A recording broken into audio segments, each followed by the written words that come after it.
Hey, what's up? It's cute. What if? This side. Today we will be seeing. What if Deku became Midnight's husband? Before we move ahead with the FIC, leave a like and subscribe to the channel for future what ifs like this. Another day filled with the responsibilities of being a hero and a teacher left Midnight feeling drained. As she returned home, she had little energy left. She opened the door and greeted her husband, Izuku Midoriya, who welcomed her back with a warm smile. Izuku, known for his easygoing nature and signature apron, immediately noticed her fatigue. Midnight clung to him, expressing her exhaustion. Izuku, ever the caring partner, gently lifted her as if she were a child and carried her to the bathroom, removing her mask. He encouraged her to take a bath while he finished preparing dinner. After a while, Midnight emerged from the bathroom, wearing one of Izuku's oversized shirts, and took her seat at the dining table. Izuku presented her with a delicious meal, grilled fatty wild king salmon accompanied by roasted potatoes and salad. Midnight's eyes sparkled with delight at the sight of the food. As she took her fork and dove into the salmon, the flavors danced in her mouth, transporting her to an ocean of taste. The combination of the rich fattiness and the slightly charred skin was heavenly. Izuku asked her how the meal was, and with her mouth full, she enthusiastically declared it was delicious. They enjoyed their dinner together, chatting about their day and sharing light-hearted moments. After finishing their meal, Midnight settled onto the couch and turned on the television, grabbing a beer from the fridge. However, she was startled to find Izuku smiling at her, reminding her of her promise to limit her alcohol intake. Realizing her mistake, she reluctantly returned the beer to the fridge. Izuku then picked her up and placed her back on the couch, assuring her he would make her something else. A few minutes later, he returned with a cup of chamomile tea. He offered it as a substitute for the beer, but Midnight grimaced at the thought of bitter tea. Izuku, with his innocent smile, encouraged her to try it. After a hesitant sip, Midnight was pleasantly surprised by the tea's flavor. Unlike the bitter taste she expected, this chamomile tea had a gentle apple aftertaste and a hint of sweetness, making it delightful. She leaned against Izuku's shoulder, feeling grateful for him as her husband. He expressed his own gratitude for having her as his wife. The calming effects of the tea soon made her drowsy, and she fell asleep on his shoulder. Izuku carefully carried her to their bedroom, tucked her in, and kissed her forehead, eliciting a soft smile from her even in her sleep. He whispered a good night before turning off the lamp. The next morning, as a new day began, Midnight expressed her appreciation for the previous night, feeling refreshed and ready to tackle her work again. Izuku wished her well, reminding her to be careful. As Midnight prepared to leave, she announced her departure, and Izuku opened his arms for their daily goodbye hug. They shared a tender moment before she waved goodbye, heading to UA, while he stayed behind to manage the household. Izuku stretched and prepared to start his chores, cleaning the house thoroughly, which took him a few hours to complete. Now that everything was settled, it was time for groceries. Izuku took his wallet and left the house, heading to the supermarket to buy ingredients for a dish he planned to make that evening. After a while of browsing, he finally finished gathering everything he needed. He went to the register and walked out of the supermarket with a bag full of goods, the sun high in the sky around noon. As he walked through Masudafu City, he noticed chaos unfolding on the street. Flames flickered and several heroes were present. Curious, Izuku approached a middle-aged man in a suit to inquire about the situation. The man explained that a villain was inside the fire, holding a student hostage. Grateful for the information, Izuku thought that the heroes would handle it and was about to head home when he heard a desperate voice calling for help. Recognizing the voice, Izuku set down his bag of groceries and rushed toward the flames, confronting the sludge villain. Death Arms shouted at him to get away, but the sludge villain noticed Izuku and pulled him toward its muddy body. Izuku, caught off guard, found himself trapped alongside the student. Katsuki's voice came from within the villain's grasp, and Izuku greeted him casually, despite the dire circumstances. Katsuki was startled and questioned Izuku's presence. Izuku explained that he had come to rescue him, adding a playful tone to his words. Katsuki, frustrated, pointed out that this hardly felt like a rescue as the sludge villain began to tighten its hold. Izuku, undeterred, caught the villain's attention with a confident remark. The sludge villain, sensing danger, prepared to attack. Just then a familiar figure appeared, blocking the villain's strike. It was All Might, who checked on Izuku's well-being. Izuku reassured him and managed to free both himself and Katsuki from the villain's grip. The sludge villain, enraged, launched a fierce attack at All Might, who responded with a powerful punch that sent the villain flying. The force of the blow created a gust of wind, An MT lady stepped in to shield the civilians and heroes from the chaotic winds. Izuku, watching from the sidelines, noted how flashy All Might still was, his hair tousled by the breeze as he carried Katsuki. The crowd erupted in cheers, relieved that the number one hero had saved the day once again.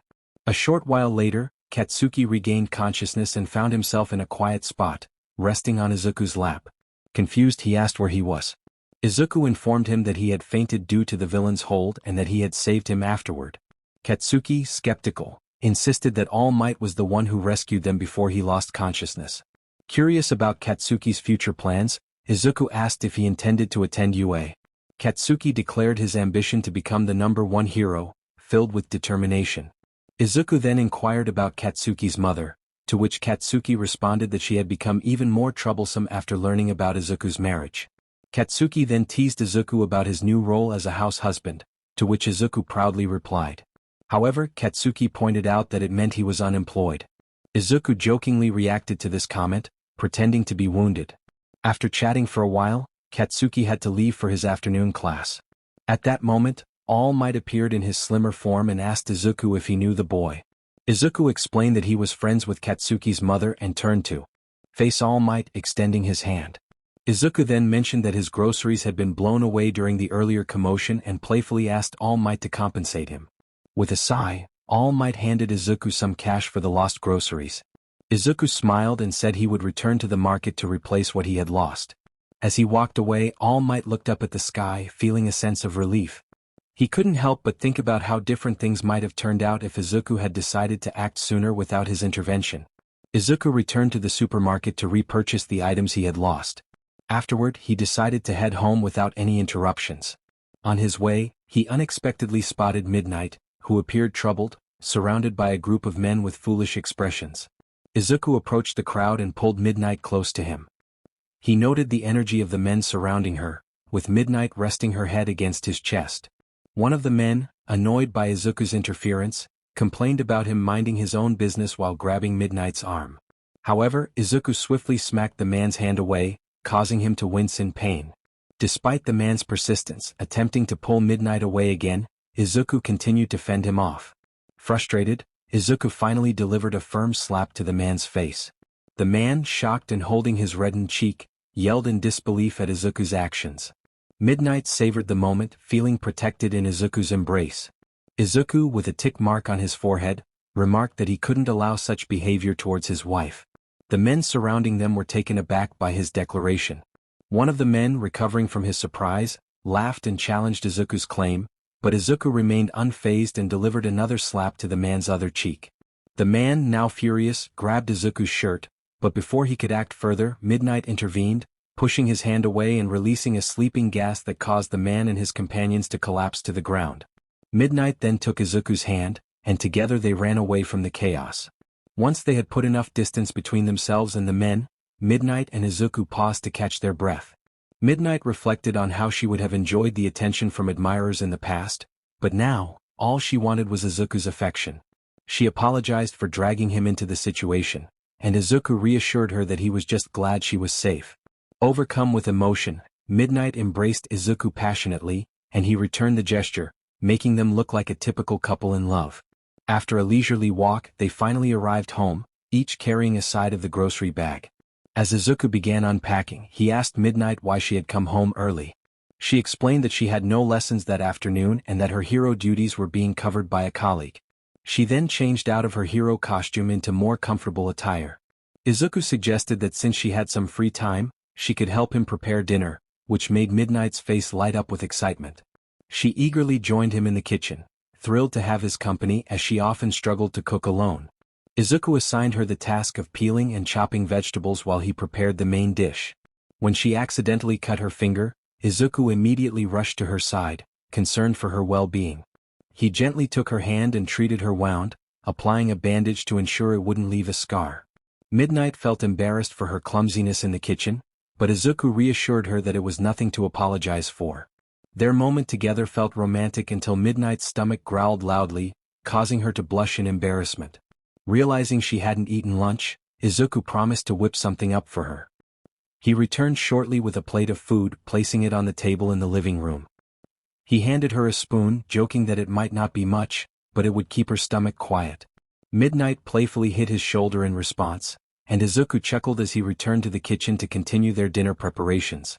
Izuku asked Nemuri if she had finished eating before heading back to the kitchen, leaving her alone with the dish in front of her. Although he had only prepared simple scrambled eggs with tomatoes, Nemuri couldn't help but salivate as she scooped a spoonful of the fluffy eggs. She eagerly took a bite, savoring the flavorful taste that coated her mouth. The sweetness and tartness of the ripe tomatoes enhanced the dish even further. She exclaimed how delicious it was, stuffing her mouth with more of the meal and finishing it in no time. After washing it down with a glass of cold water, she felt satisfied and soon fell asleep on the couch. When Izuku checked on his wife, he found her soundly asleep, the plate empty beside her. He chuckled to himself, thinking about how much she loved to eat. Gently, he placed a pillow under her head and covered her with a blanket before returning to the kitchen to wash the plate. As Izuku busied himself with dinner preparations, an unknown figure in black observed him from a distance, perched on a nearby building with a sniper rifle in hand. The assassin had a clear view of Izuku through the kitchen window and aimed the scope at the side of his head. He thought to himself that it was hard to believe he had been hired to eliminate someone he considered a nobody, but the pay was too good to refuse.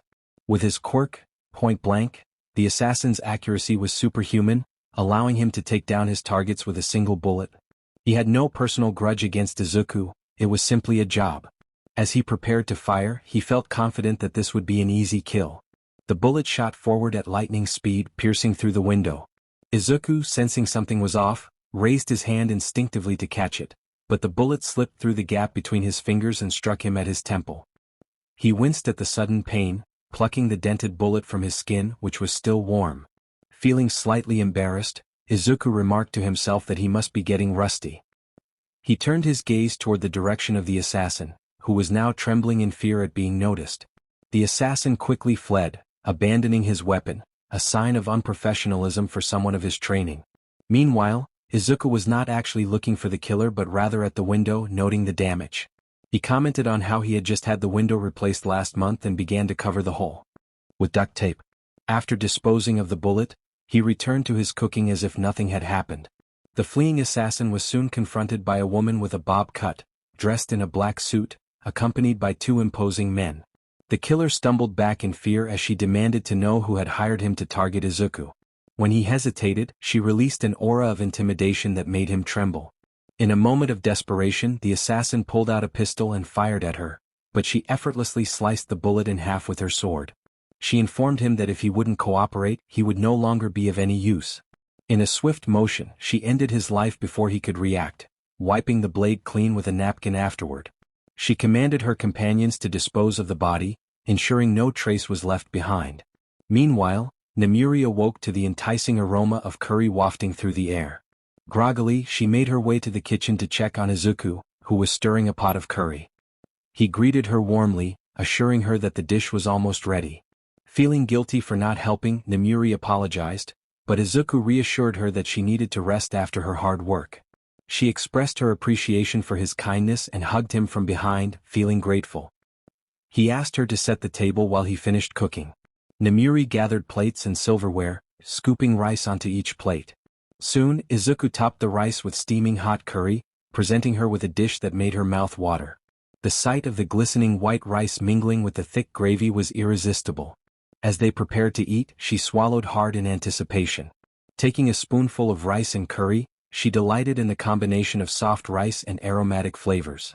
This time, Izuku had used pork instead of beef, and the rich taste of the meat combined with the savory gravy was heavenly. The vegetables added a burst of flavor, perfectly balancing the dish. She exclaimed how delectable it was, noting the perfect level of spice and a hint of sweetness that made it even more enjoyable. Using pork instead of beef was truly a game changer, Nemuri thought as she enjoyed her dinner. Izuku smiled, pleased to see her satisfied with his cooking, and reminded her to eat slowly, assuring her that the food wasn't going anywhere. After finishing their meal, the couple cuddled on the couch, watching a show on TV. Nemuri hesitated before asking Izuku if he would like to go out and have fun the next day since she didn't have work. Izuku happily agreed, noting that it had been a while since they had gone on a date. Nemuri blushed at the mention of a date, her excitement evident. She then suggested they head to bed early, eager for their important day ahead. Izuku chuckled at her enthusiasm as he turned off the TV. Nemuri pulled him to their bedroom and they both fell onto the bed. She wrapped her arms and legs around him, covering them with a blanket. With a bright smile, she wished him good night, and he returned the sentiment with a gentle kiss on her forehead. As they settled in, Nemuri happily mumbled about their upcoming date, and Izuku thought about how cute she looked when she was excited. They both drifted off to sleep, looking forward to the next day. The following morning, a rare occurrence happened. Nemuri woke up before Izuku. The adrenaline from her anticipated date filled her with energy. She opened the curtains, letting in the soft morning light, and remarked on how refreshing the morning felt. Izuku, waking up with a yawn, noted her excitement. Nemuri expressed her enthusiasm for their first date in ages, and she eagerly asked what time they would be going out. Izuku suggested they start early to maximize their fun. Her excitement grew as they got ready for the day. After brushing their teeth, Nemuri playfully pulled Izuku into the bathroom for a shower, and he agreed, wanting to make her happy. Once they were dressed, Nemuri chose a stunning scarlet-red dress that highlighted her figure, accessorizing with matching sunglasses and black high heels. Izuku opted for a casual look with a white shirt under an oversized long sleeve, black pants and sneakers. After a bit of time getting ready, Izuku stepped outside first, waiting for Nemuri to finish. When she finally emerged, Izuku complimented her on how gorgeous she looked in the red dress, making her blush as she linked her arm with his. They left their house and got into Izuku's car, heading to a cafe for coffee and a light meal since it was still early. Upon arriving, Izuku opened the door for Nemuri, and she reminisced about the last time they visited the cafe. Izuku agreed, mentioning it was also a good opportunity to see some acquaintances. As they entered, a bell above the door chimed, and a familiar staff member greeted them. It was Kyuko, the woman who had once helped Izuku during a dangerous encounter. Nemuri waved at Kyuko, who acknowledged her with a smile. The two men who had accompanied Kyuko that night were also present, and they rushed over to Izuku, bowing and greeting him enthusiastically. Izuku playfully reprimanded them for their behavior, maintaining a friendly demeanor. Kyuko sighed at their antics, relieved that they were the cafe's first customers of the day. Kyuko inquired about their visit, and Nemuri excitedly shared that they were on a date. Kyuko took their orders and soon returned with 2 cups of freshly brewed coffee, plain black for Izuku and a latte for Nemuri, along with cookies and brownies. As Nemuri took her first sip, she praised the coffee, delighted by its familiar taste. Kyuko excused herself to attend to other customers, and Izuku reassured her not to worry about them. Nemuri teased Izuku about his charm, and he playfully asked if she was jealous. She confidently replied that she knew she would always have him, wrapping her arms around his. The couple enjoyed their time in the cafe for about an hour before Izuku stood up to pay. As they prepared to leave, Nemuri thanked Kyuko for the coffee, and Kyuko wished them a wonderful rest of their date. Izuku settled the bill and the two of them headed to the mall for some shopping. As they entered the mall, Nemuri's beautiful appearance caught the attention of several onlookers. Nemuri ignored the gazes of the men around her as she held onto Izuku's arm. They admired her beauty, expressing envy towards Izuku for being with such a stunning woman. However, their admiration quickly turned to unease as they sensed a menacing aura from Izuku, who wore a confident smile that sent shivers down their spines. As they walked together, it wasn't just Nemuri who caught the attention of onlookers. Izuku's innocent charm also attracted the gaze of several women, even those who were married. He exuded a warm, husband-like quality that made him appealing to many. Noticing the attention Izuku was receiving, Nemuri pouted in jealousy and pulled him into a quieter corner of the mall. She hugged him tightly, resting her head against his chest, still sulking. She expressed her discomfort with the way other women looked at him, fearing they might try to take him away. Izuku smiled gently and caressed her cheeks, reassuring her with a warm kiss that caught her off guard. He promised her that no one could steal him away because he would always be by her side. This made Nemuri blush even more, leaving her speechless and nodding like an adorable puppy. With her jealousy eased, Izuku took Nemuri's hand, and they continued to enjoy their day together. They shopped for clothes, played at an arcade, enjoyed ice cream in the park, had lunch at a local fast food restaurant, and sang their hearts out at karaoke, creating wonderful memories. As their fruitful date came to an end, they headed to the supermarket for one last stop of the day.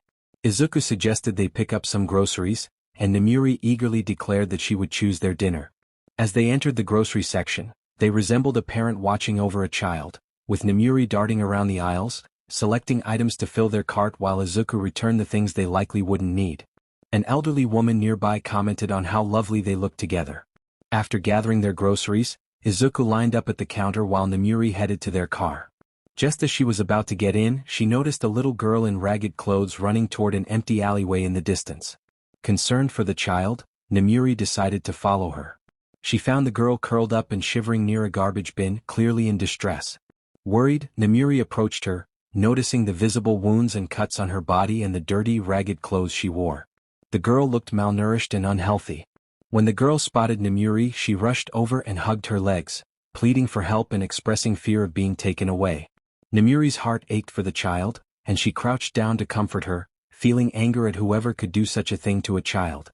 Suddenly, a pale man with shaggy auburn hair appeared, causing the girl to tremble even more. He apologized for any trouble the girl might have caused and tried to take her away, but the girl clung to Nemuri even tighter. Cautiously, Nemuri questioned the man about his identity. He claimed to be the girl's father, but Nemuri could see through his facade, noting the girl's injuries and state. The man's demeanor shifted, and he demanded the girl back in an irritated tone. Realizing the danger, Nemuri positioned herself protectively in front of the girl, ready to defend her. Years of experience as a hero had taught her to recognize threats, and this man radiated danger. He put on a plague doctor's mask, revealing himself as the leader of the notorious villain group known as the 8 Precepts of Death. With a swift motion he touched the ground, causing spikes to erupt toward Nemuri's location. Reacting quickly, she grabbed the girl and dodged the attack, but one of the spikes grazed her shoulder, causing her pain. Determined to protect the child, Nemuri tore a piece of her dress to wrap around her wound and staunch the bleeding. She then attempted to release sleeping gas to incapacitate the man, but he countered by summoning massive hands made of concrete, which disrupted her quirk. Realizing the situation was becoming dire and that no one was around to help, Nemuri felt a sense of urgency. She needed to find a way to confront this villain and protect the girl behind her. Escape was not an option as Nemuri and Eri found themselves backed against a wall. Overhaul declared that playtime was over, placing his palm against the wall, which began to tremble ominously. A massive spike of concrete shot out from the wall beside Nemuri at lightning speed, leaving her no time to react. She closed her eyes, bracing for impact, thinking of Izuku. In an instant, Izuku appeared beside her, stopping the spike with just the tip of his finger, causing it to shatter into fragments. Nemuri opened her eyes, tears welling up as she saw him standing there. She embraced him tightly, grateful for his timely arrival. He expressed his relief, having searched for her after not finding her in the car. Nemuri apologized, explaining that she had come to save the child behind her. Izuku's face lit up upon seeing Eri, his fondness for cute things evident as he crouched down to her level, playfully rubbing her cheeks. Eri responded with a cheerful sound, her cheeks squished by his gentle touch. Nemuri face-palmed at the sight. Even in the midst of danger, Izuku found time to play. She gently pulled him away from Eri, feeling a sting in her shoulder from the effort. Izuku noticed her discomfort, his expression shifting from joy to concern. Overhaul, watching the scene unfold, grew furious and unleashed more spikes from the ground and walls around them, declaring his intent to eliminate them. Izuku stomped his foot, and all the spikes aimed at them were instantly destroyed, causing Overhaul to take a step back in surprise. Izuku advanced, his eyes revealing a fierce crimson hue, reminiscent of the sludge villain incident. He demanded a reason for Overhaul to remain alive, his gaze instilling fear in the villain, who felt an unprecedented sense of powerlessness. As Overhaul struggled to respond, Izuku extended his arm, causing Overhaul to be pulled toward him against his will. Izuku gripped his neck tightly, making it difficult for him to breathe. In a desperate attempt, Overhaul tried to activate his quirk, believing he could turn the tide. However, Izuku's arm began to deform but quickly returned to normal, leaving Overhaul bewildered. Izuku commented on Overhaul's quirk, asserting that he could do something similar. He released Overhaul's neck only to seize his wrists, ignoring the villain's protests. With a firm grip, Izuku twisted Overhaul's hands painfully, the sound of cracking bones echoing in the air. Overhaul screamed in agony, prompting Nemuri to flinch and cover Eri's ears and eyes to shield her from the distressing scene. The commotion attracted the attention of Endeavor, the second-ranked hero, who arrived on the scene and immediately attacked Izuku without assessing the situation. Nemuri called out to Endeavor, trying to explain that Izuku was her husband, but her words went unheard. Endeavor launched himself at Izuku with blazing speed, striking him with a powerful punch. Despite the impact, Izuku remained unscathed, his anger boiling over as he retaliated with a swift kick to Endeavor's head, driving it into the wall. He then grabbed Endeavor's head and slammed it into the wall again, causing blood to flow. Not satisfied, Izuku delivered another kick, pushing Endeavor's head deeper into the wall. Izuku addressed the unconscious hero, dusting off his clothes as he returned to Nemuri, his expression softening. She remarked that he had gone overboard, to which he replied that he couldn't remain calm when she was in danger. They discussed the situation with Overhaul, and Izuku decided to let others handle the aftermath. Nemuri then informed Izuku about Eri's tragic background, revealing her connection to a human trafficking ring and the abuse she had suffered. Izuku realized that the child had nowhere to go now, and they both understood the gravity of her situation. Nemuri suggested that they could take Eri to the hospital first and then to the orphanage later. Eri tugged at Izuku's pants with her tiny hands, asking if she could please go with him, promising to be a good girl. Izuku's face lit up with joy at Eri's cute stutters. He had a natural affinity for children, who often became attached to him easily. He picked Eri up and carried her in his arms as he turned to face Nemuri, asking if they could adopt the poor girl. Nemuri was taken aback, stammering in shock at Izuku's request. The thought of adopting Eri, of having her as their child, filled her mind with a mix of surprise and excitement. After discussing it further, Izuku and Nemuri decided to adopt Eri and welcome her into the Midoriya family. This decision brought immense happiness to Eri, who now had a real family that would love her and free her from the life of being an experimental subject. They left the scene and first took Eri to the hospital for treatment. A few hours later, Overhaul slowly regained consciousness. As he awoke, he felt a deep ache throughout his body from the encounter with Izuku. When he opened his eyes, he realized he was in his secret base, surrounded by the lifeless forms of his subordinates and members of the 8 Precepts of Death. Panic set in as he questioned whether he was trapped in a nightmare. A man in a black suit stood before Overhaul, accompanied by 4 others in similar attire. Overhaul demanded to know who they were and why they were there, still struggling to comprehend the situation. The man in the black suit coldly remarked that there was no point in answering the questions of a dead man, advising Overhaul to be cautious about whom he provoked in his next life. That night, the 8 Precepts of Death organization faded into history. With the adoption papers finalized, Eri became the newest member of the Midoriya family. Initially, she found it awkward to adjust to her new life after being confined in a dark place for so long. However, with the warmth and love from Nemuri and Izuku, Eri quickly adapted to her new surroundings. 3 weeks after Eri's adoption, she tiptoed to the bedroom and hopped into bed beside Nemuri, gently swaying her shoulders to wake her. Nemuri slowly opened her eyes and affectionately patted Eri's head, acknowledging her presence. After waking up, Nemuri took Eri's hand, and together they went downstairs to meet Izuku in the kitchen. Izuku greeted them with a warm, "Good morning, dear. Did you sleep well?" as he prepared breakfast. Nemuri replied that she had a good night's sleep and gave Izuku a light kiss on the cheek. Curious about breakfast, she glanced at what he was cooking. Izuku informed her that he was making eggs and that the bacon was in the oven. Once Izuku finished preparing their meal, the 3 of them sat at the dining table. Eri clapped her hands together and exclaimed her gratitude for the meal. Nemuri and Izuku echoed her sentiment. Then, out of curiosity, Nemuri asked why the bacon looked different than usual. Izuku explained that he had made and cured the bacon himself and encouraged her to give it a taste. Nemuri picked up a piece of the thicker, juicier bacon with her chopsticks. Without hesitation, she took her first bite, and her eyes widened in delight. The bacon was crispy on the outside and tender on the inside, bursting with flavor that made her feel as if she were melting with each bite. Eri, sitting across the table, also enjoyed her food, her face lighting up with joy. Nemuri complimented Izuku on the delicious bacon, and he expressed his happiness that she liked it. He then asked Eri if she was enjoying her breakfast, to which she gleefully replied that it was delicious, her face smeared with food. Izuku wiped her face with a napkin, reminding her to be mindful while eating. Nemuri smiled at the 2 of them, remarking on how Izuku was truly becoming a father figure. Izuku playfully suggested that Nemuri should also act like a dependable parent. She stuttered in response, affirming that she was indeed trying her best. Turning to Eri, Nemuri asked if she thought she was a good mom, to which Eri enthusiastically replied that both her mama and papa were the best. As the day progressed, it was time for Nemuri to head to school.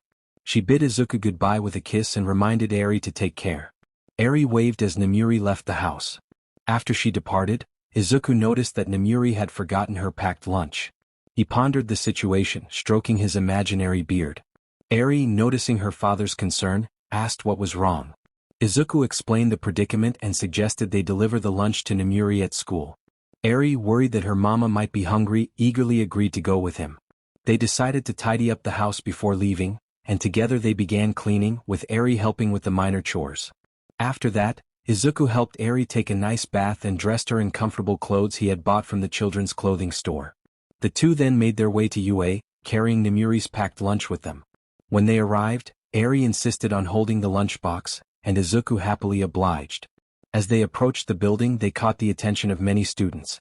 Some whispered about how handsome Izuku looked, especially in his apron, while others speculated about the adorable little girl by his side, wondering if she was his daughter or if he had a wife who worked at the school. After walking for a while, they finally arrived at the staff office, where Midnight was inside, wondering if she had brought her lunch. When she glanced at the door, she noticed Izuku and Eri standing there.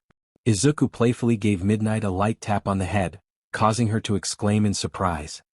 He explained that they had come to bring her lunch, pointing to Eri, who was proudly holding the lunchbox. Midnight cooed with delight, appreciating the thoughtful gesture, while Eri handed her the lunch. The rest of the staff members couldn't help but admire Eri's cuteness. Just then Eraserhead and Present Mike walked by the door on their way inside. Izuku greeted them warmly, and Aizawa responded with his usual tired demeanor, while Hizashi asked if Izuku was there to visit Nemuri. Izuku confirmed that he had come with Eri to deliver his wife's lunch. Nemuri took Eri to her station, sharing her lunch with her, while Izuku caught up with Aizawa and Hizashi, as it had been a while since his last visit. After some time, Izuku decided to visit Nizu. He informed Nemuri that he would be going to see Nizu for a while, and she assured him that she would keep an eye on Eri. As Izuku walked through the corridors of the school, he found himself in the cafeteria and wondered where Nizu's office was. Spotting Lunch Rush, he waved at him, acknowledging the busy cook hero. Lunch Rush responded with a thumbs up, as he often sought Izuku's advice on cooking, reflecting their friendly relationship.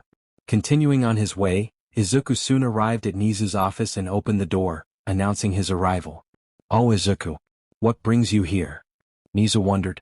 Izuku took a seat on the vacant couch and replied that he had come for a visit with old friends. Nizu noted that Izuku had adjusted well to normal life, now living as a house husband. A skinny man with blonde hair was also present in the office. Izuku acknowledged Toshinori, asking if he was still not retiring. Toshinori stated he would retire once he found his successor. Izuku suggested the boy he had saved from the sludge villain might be a good candidate for One for All. Toshinori questioned the boy's capability, but Izuku insisted that with some guidance he could become a viable candidate. Nizu encouraged Toshinori to consider the boy since Izuku had recommended him. Toshinori concluded that he might test the boy out.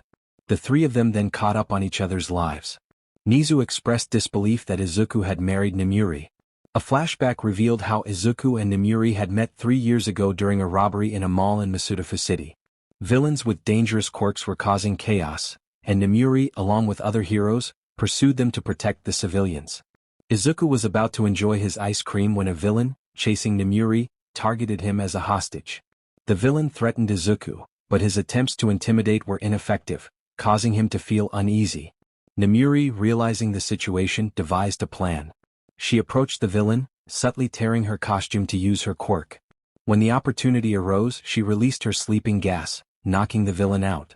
However, Izuku remained unaffected, sneezing as the gas wafted around him, causing his ice cream to fall. His disappointed expression caught Nemuri's attention, and in that moment she felt an overwhelming affection for him. Without thinking, she took his hands and boldly proposed. The flashback ended, and Izuku reminisced about that unprecedented encounter. Suddenly, the door opened to reveal Recovery Girl, a beautiful woman in her early 30s, dressed in her nurse's attire. She acknowledged Izuku's presence and greeted him warmly. Izuku asked how she had been, and Recovery Girl playfully complained about his presence. Recalling the chaos he had caused during his brief teaching stint at UA, Nizu had requested Izuku's help due to a staff shortage, allowing him to spend more time with Nemuri. However, for the students, it had been a challenging experience. Recovery Girl recounted how her office was always filled with students needing care after Izuku's classes, which had earned him the nickname Innocent-Faced Devil. Izuku chuckled at the memories while Recovery Girl humorously lamented those days. She playfully pinched his cheeks, and Izuku reminded her that he was married, which elicited a light-hearted reprimand from her. Tashinori intervened, calming Recovery Girl, who was visibly agitated. Nizu remarked that Recovery Girl had not forgotten the days when Izuku had flooded her office with patients. Izuku promised to make it up to her, laughing awkwardly. After a bit more conversation, Izuku decided it was time to head home. He bid farewell to Nizu and made his way to the staff office to pick up Eri. Upon entering, he was greeted with excitement as Eri ran to embrace him. Nemuri welcomed him back, and Izuku informed her they would be heading home. He kissed her on the forehead before leaving with Eri. After saying goodbye to Nemuri, Izuku and Eri went to the supermarket to buy some necessities before returning home. Outside Nemuri's house, a man's voice called out, professing his love and holding a bouquet of flowers. Angrily, Nemuri opened the door and yelled at the man outside. Hawks stood outside, calling out in frustration. He had feelings for Nemuri, but she had always brushed him off, even now that she was married to Izuku. Hawks insisted on his affection, but Nemuri, exasperated, reminded him that she was already married and had no interest in his advances. Inside, Izuku was preparing dinner when he heard the commotion outside. Concerned, he approached Nemuri, who was clearly annoyed by Hawks' antics. She decided to take a bath, feeling too drained to deal with him. Hawks, not deterred, directed his anger at Izuku, demanding he bring Nemuri back out. Suddenly, a kitchen knife flew past Hawks, embedding itself in the wall behind him. Startled, he stumbled back, realizing he had been caught off guard. Izuku, with a calm smile, remarked that he was craving roasted chicken for dinner, which only added to Hawks' embarrassment. Feeling humiliated, Hawks retreated, vowing to get back at Izuku. With Hawks gone, Izuku returned to his cooking. Eri, eager for attention, tugged at his pants. She showed him a drawing she had made with crayons, depicting herself, Izuku and Nemuri holding hands and smiling. Izuku praised her artwork, giving her a gentle head pat. Eri beamed with joy, excited that her father liked her drawing. He encouraged her to show it to Nemuri later, knowing she would appreciate it too. After her bath, Eri proudly presented her drawing to Nemuri, who was delighted and hugged her tightly, showering her with affection. Finally, dinner was served. Izuku presented a steaming bowl of miso soup and Hamburg steak with rice. Eri squealed with delight at the sight of her favorite dish. As they enjoyed their meal, Nemuri savored the comforting flavors of the miso soup, feeling relaxed. The Hamburg steak, though not her usual preference, was delicious and exceeded her expectations. The atmosphere was filled with joy as the family shared the meal, with Izuku smiling at the happiness he had created. After dinner, Izuku cleaned up while Eri went to bed early, excited for her first day of school.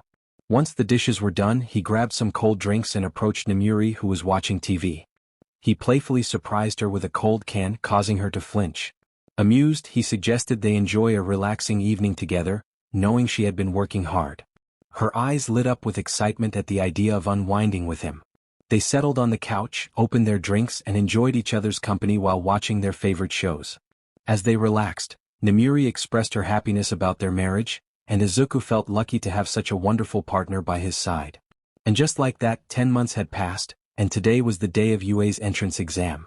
Midnight informed Izuku that she was leaving, as she was running late for the examinations. Izuku asked if she would at least have breakfast, but she apologized, explaining that she had brought the packed lunch he made for her. Midnight showed him the bento he prepared, and Izuku suggested they go together since he was also taking Eri to her school. With that, the family of 3 left the house, with Midnight heading to UA while Izuku took their daughter to school. The entrance exam proceeded similarly to the original timeline, with the same students passing, but Izuku was replaced by a mystery student. In this version, it was Bakugo who saved Ochako from the zero-pointer robot instead of Izuku. When Midnight returned home, she was warmly greeted by Eri, who wrapped her tiny arms around her. Eri joyfully exclaimed that she was glad her mother was back. Midnight asked how Eri had done in school, and Eri proudly showed her the star drawn on the back of her palm, indicating she had done well. Midnight playfully pinched Eri's nose, causing the little girl to giggle. Izuku welcomed Midnight home with a gentle gesture, giving her a peck on the forehead, which made her smile. The family enjoyed a delightful dinner together at the table. Izuku, while combing Midnight's hair on the couch after she had taken a bath, asked how her day at work had been. Eri had already gone to bed as she needed to be up early for school the next day.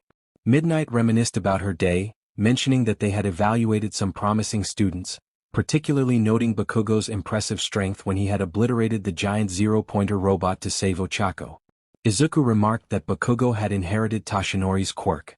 Midnight expressed her frustration, recalling how Bakugo had once insulted her when they first met, calling her names that reflected his disdain for her relationship with Izuku. Izuku urged her to calm down, suggesting that perhaps Bakugo had changed under Toshinori's guidance. Midnight sighed, feeling exhausted, and leaned against Izuku's chest, admitting her tiredness.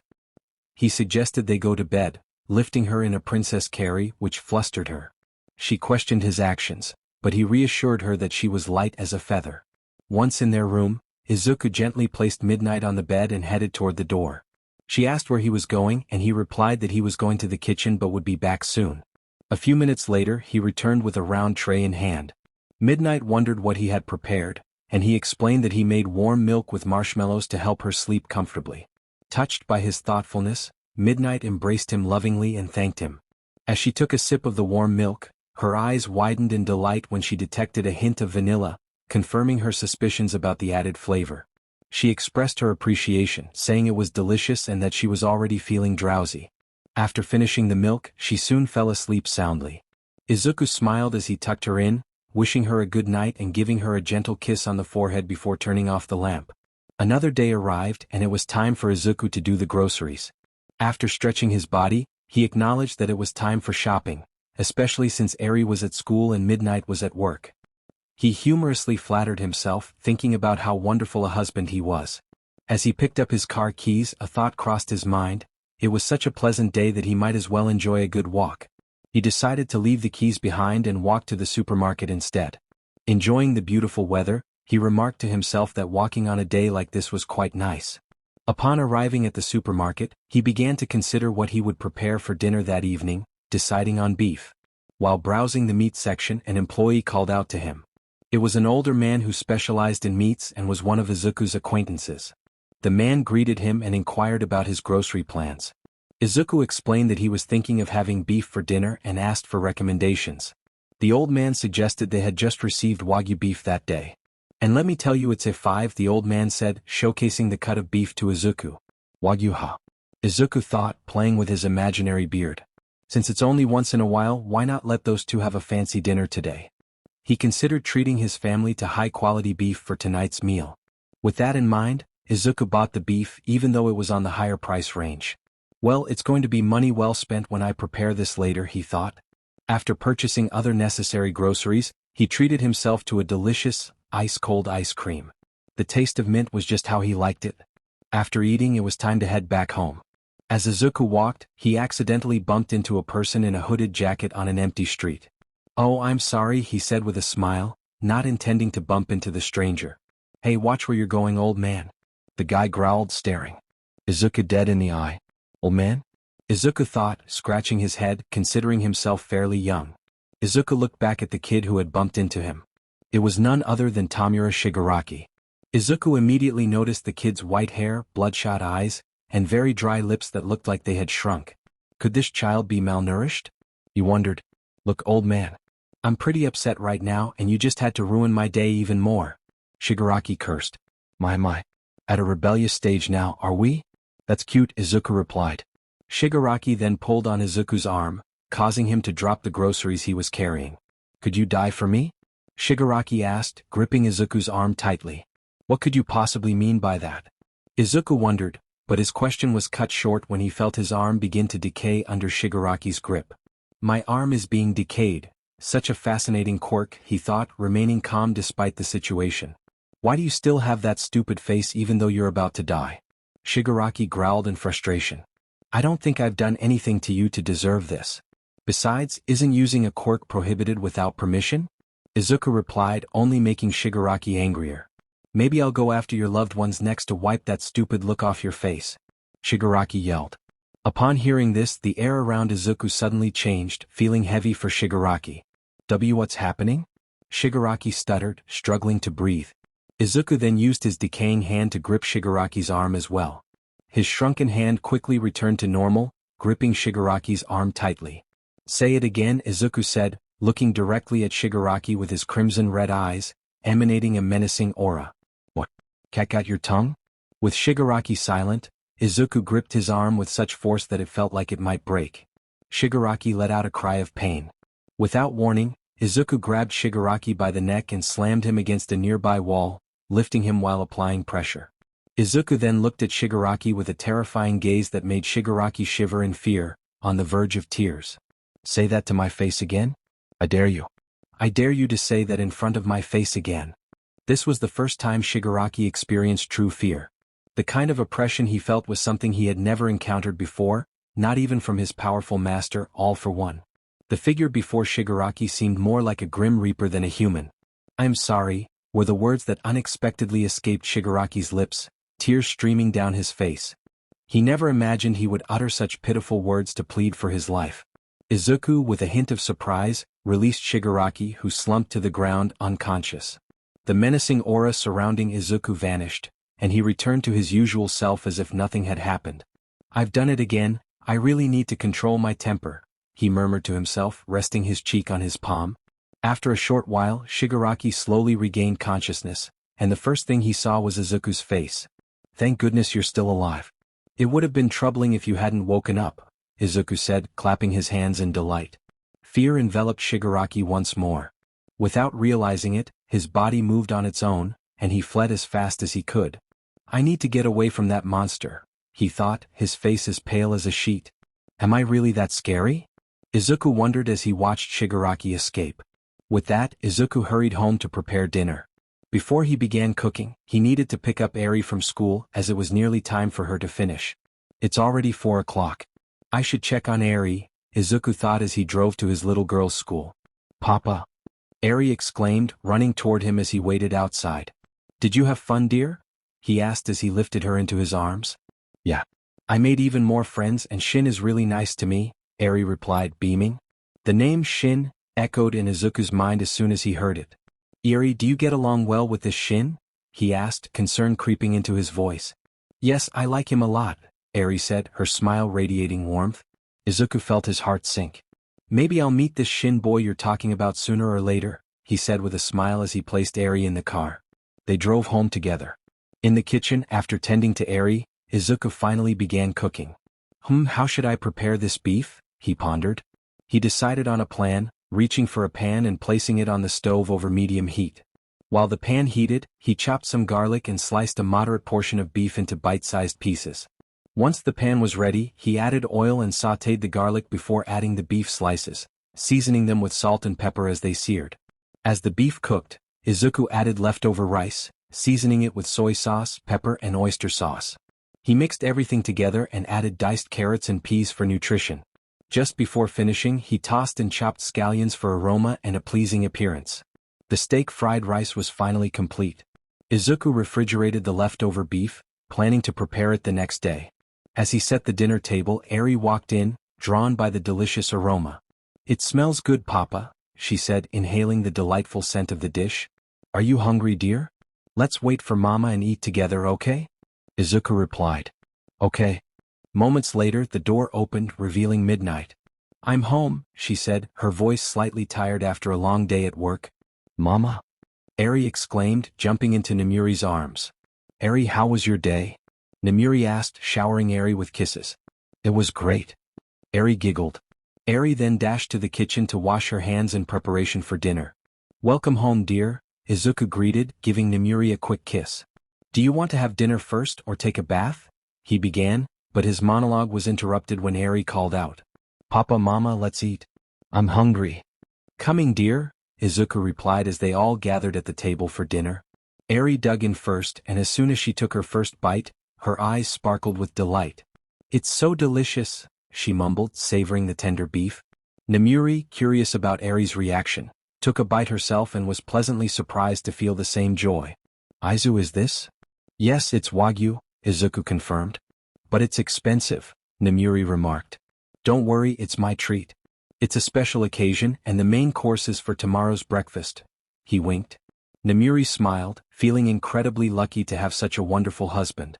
That night, the family enjoyed a delightful dinner, sharing stories about their day around the table.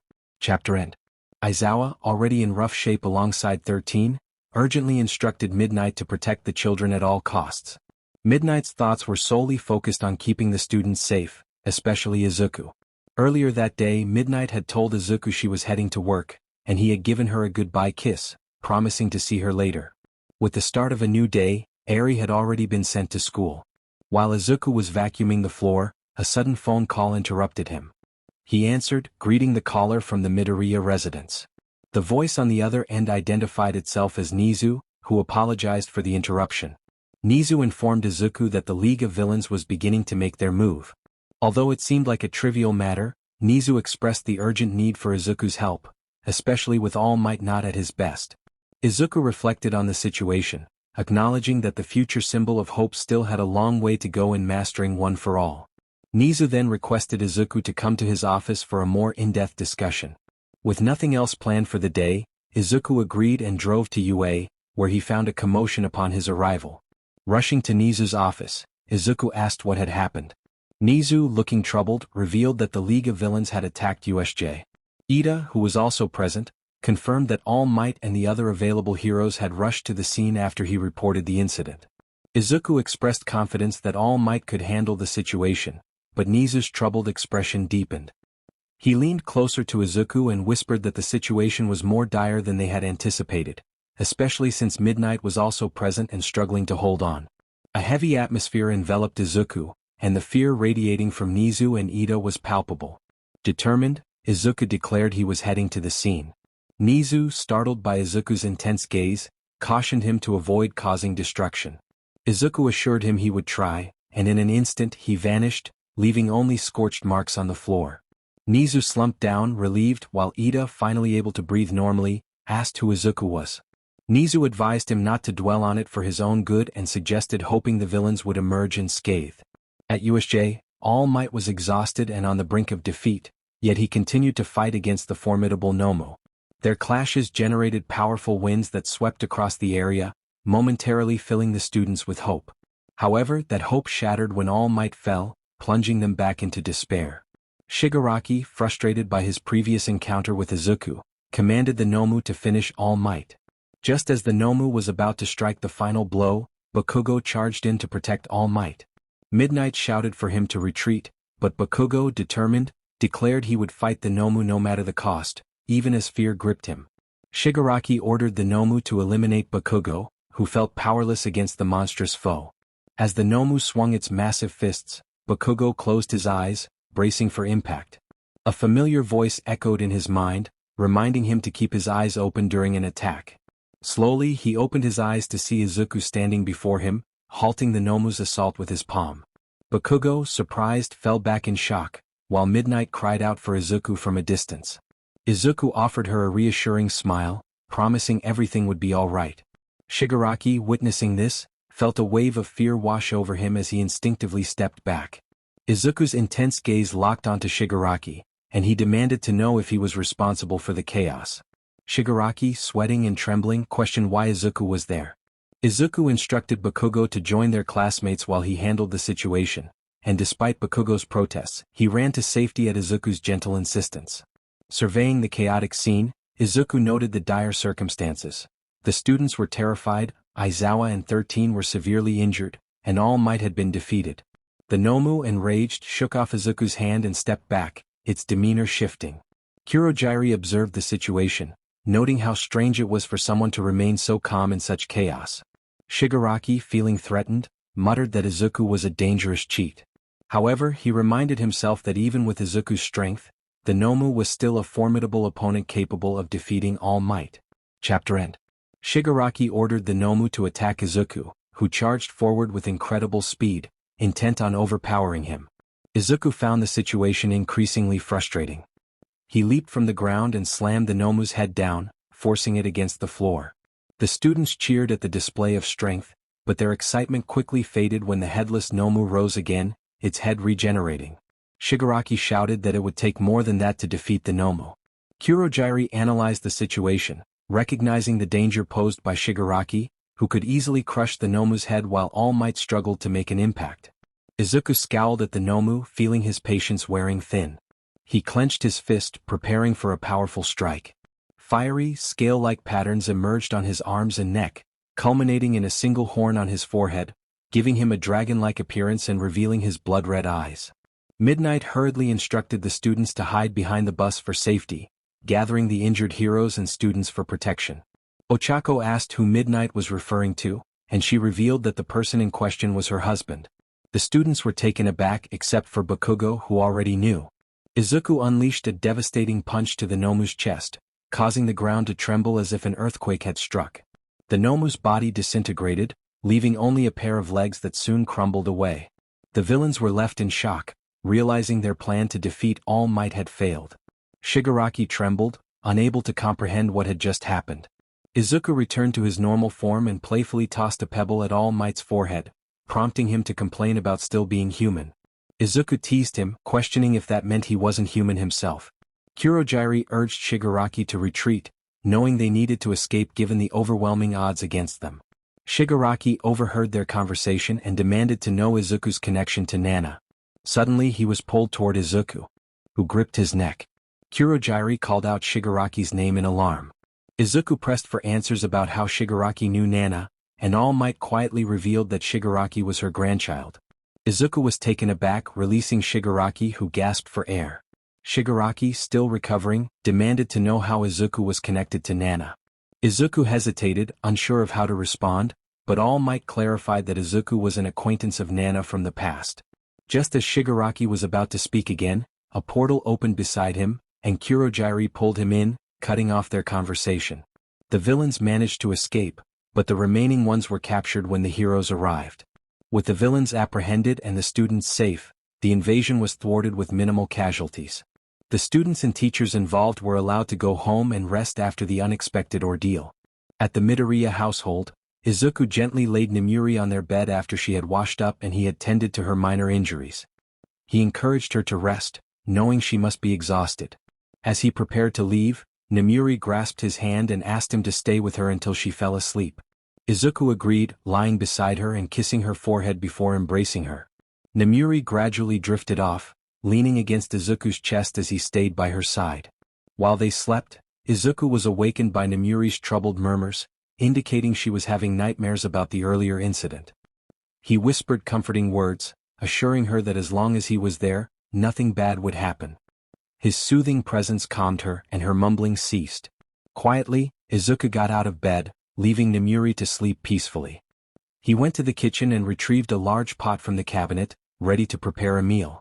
A few hours later, the enticing aroma of herbs and spices filled the air, waking Nemuri. She made her way to the kitchen, where she found Izuku setting the pot on the table. Curious about what he had made, she rubbed her eyes and asked.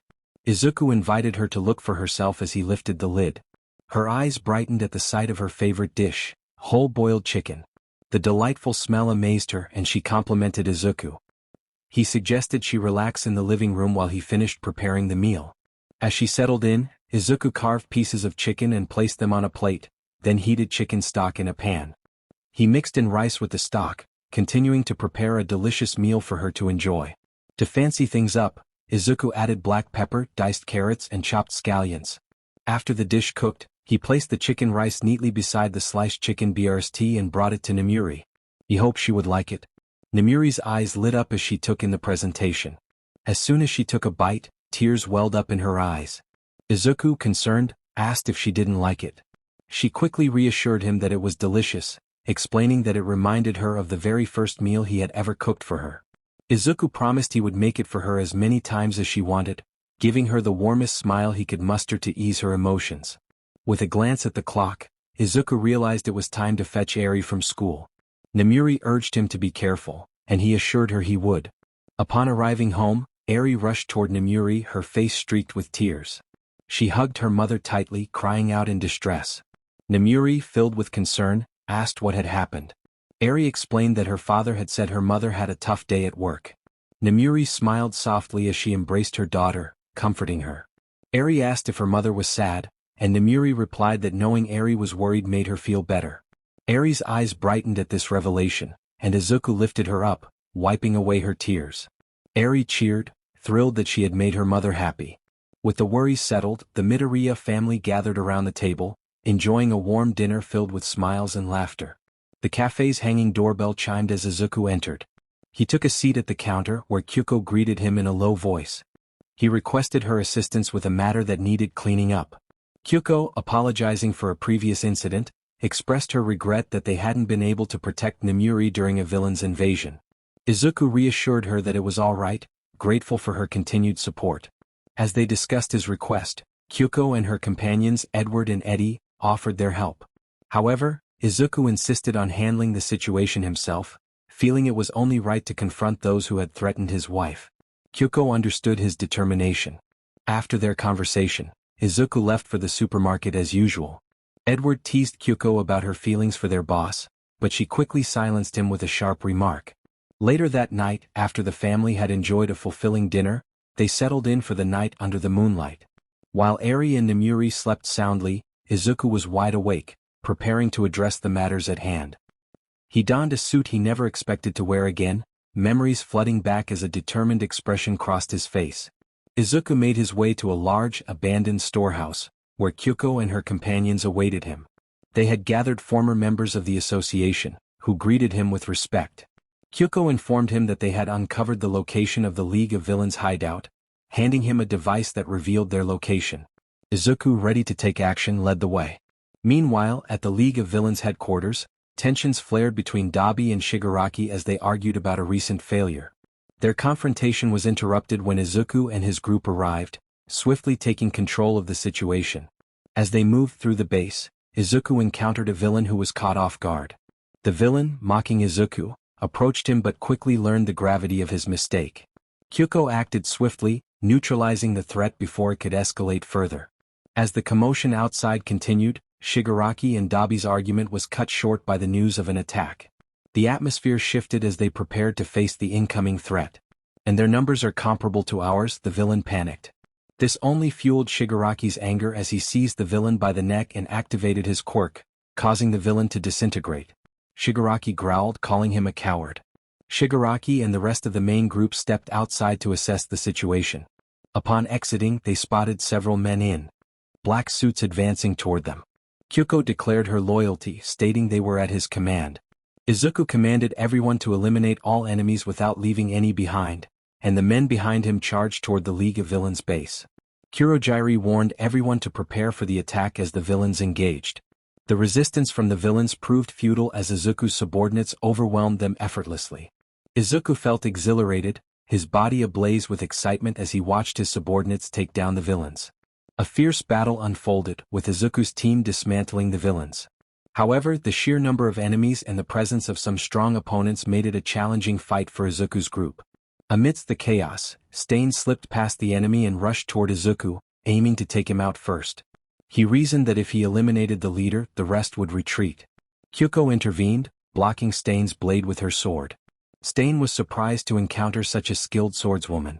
Kyuko asserted that she wouldn't allow him to harm their lord, gradually overpowering him. While Kyuko was focused on Stain, she failed to notice blue flames approaching her. Fortunately, Izuku intercepted the flames with his bare hands, suffering burns in the process. He shook off the flames, commenting on their intensity. Dabi revealed himself, surprised that Izuku had stopped his quirk so effortlessly. Kyuko expressed concern for Izuku's well-being, and Izuku tossed Stain aside, instructing Kyuko to continue the fight elsewhere. Izuku turned his attention back to Dabi, ready to resume their confrontation.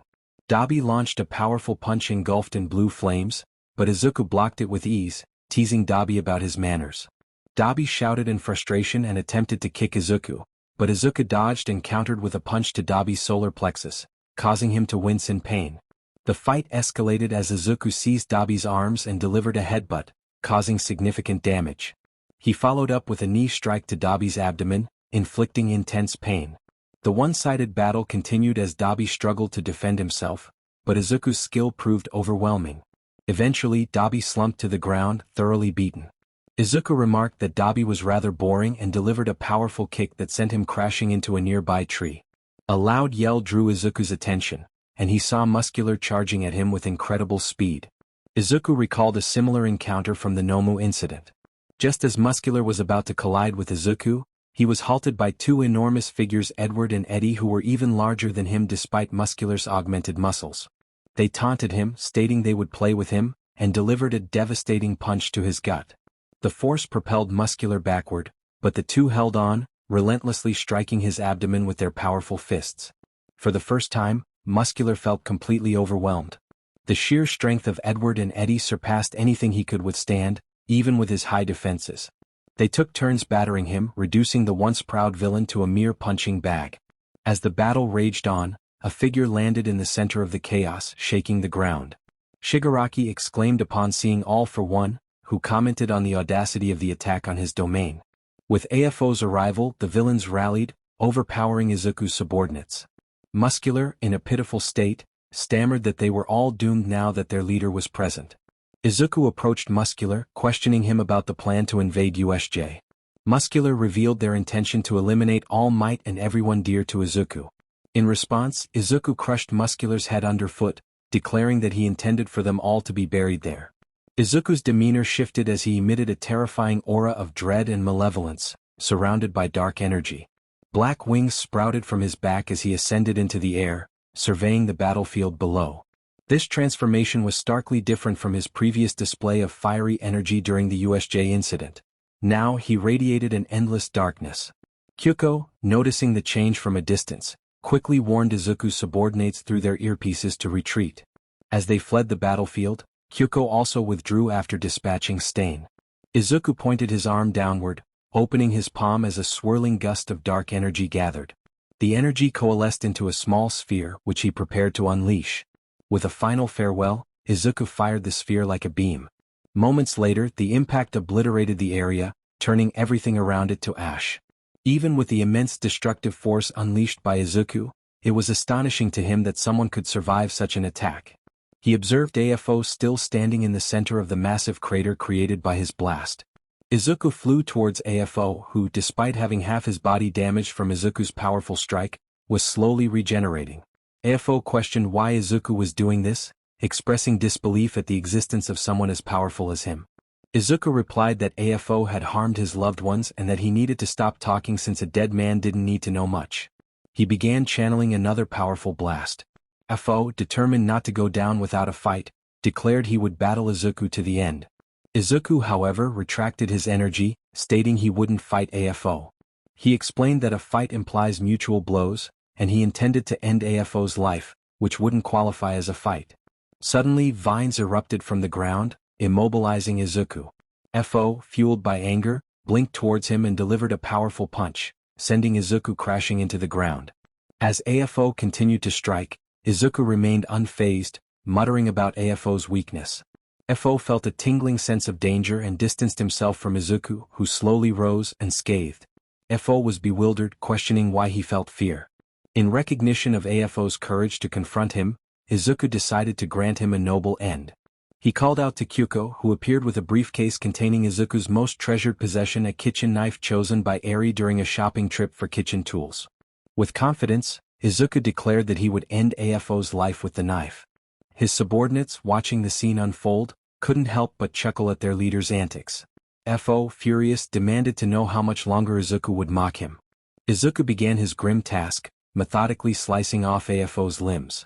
FO lay on the ground, reduced to just his torso and,